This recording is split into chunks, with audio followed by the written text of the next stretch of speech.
আমরা প্রত্যেকেই পাপী। আমাদের এমন কেউ নেই যারা পাপ করি না, কিন্তু কজন আছি যারা পাপগুলো ক্ষমা করাইতে পারি? আল্লাহ নবী সাল্লাল্লাহু আলাইহি ওয়াসাল্লাম আমাদের মতো পাপী বান্দাদের পাপগুলো ক্ষমা করানোর জন্য অনেক রাস্তাই বলে দিয়েছেন। এমনকি ছোট্ট ছোট্ট এমন কিছু আমল বলে গিয়েছেন, এই আমলগুলো যদি আমরা করতে পারি তাহলে এই আমলগুলার বদৌলতে আল্লাহ তাআলা আমাদের আমলনামা থেকে পাপগুলাকে ঝরিয়ে দিবেন।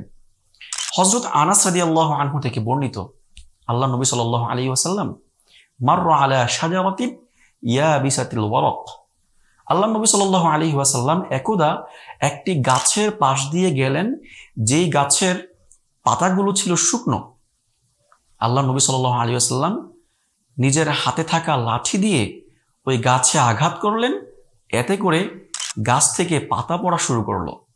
তখনই আনাস রাদিয়াল্লাহু আনহুকে ডেকে আল্লাহ নবী বললেন, আনাস দেখো গাছ থেকে কিভাবে পাতা পড়ছে। আনাস রাদিয়াল্লাহু আনহু বললেন, হ্যাঁ অনেক পাতাই তো পড়ছে।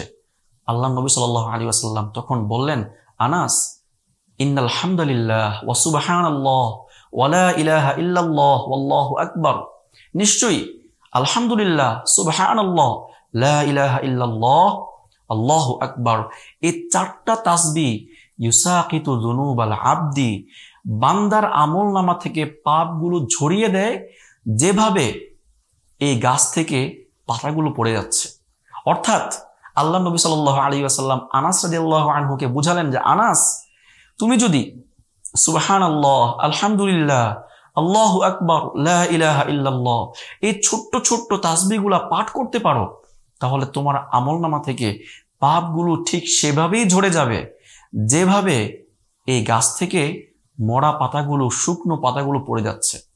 তো আমাদের অনেকেই তো অনেক পাপ করে থাকি, পাপগুলো ক্ষমা করানোর রাস্তাই তো খুঁজে পাই না। পাপগুলো কিভাবে ক্ষমা করাইতে হবে আমরা জানি না। তো আপনাদের জন্য, আমাদের জন্য এই হাদিসটা আমাদের জন্য একটি সুসংবাদ পাপ ক্ষমা করানোর। তাই আসুন আমরা সকলেই সব সময় এই তাসবিহগুলা পাঠ করি। এই তাসবিহগুলা পাঠ করার জন্য নির্দিষ্ট কোনো সময়ও লাগে না, অজুও লাগে না, নির্দিষ্ট স্থানও লাগে না। বরং আপনি কাজ করছেন, কাজের ফাঁকেই আপনি এই তাসবিহগুলো পাঠ করতে পারেন। আপনি যে কোনো কাজেই ব্যস্ত থাকেন না কেন, সেই কাজের মধ্যেও কিন্তু আপনি মুখে মুখে এই তাসবিহগুলো পাঠ করতে পারেন। যদি পাঠ করেন তাহলে আপনার আমলনামা থেকে আপনার চলাফেরা, আপনার কথা বলা, বিভিন্ন কারণে যে পাপগুলো হচ্ছে সে পাপ সবগুলো ঝরে যাবে। আল্লাহ তাআলা আমাদের সকলকে বেশি বেশি চারটা তাসবিহ পাঠ করার তৌফিক দান করুন।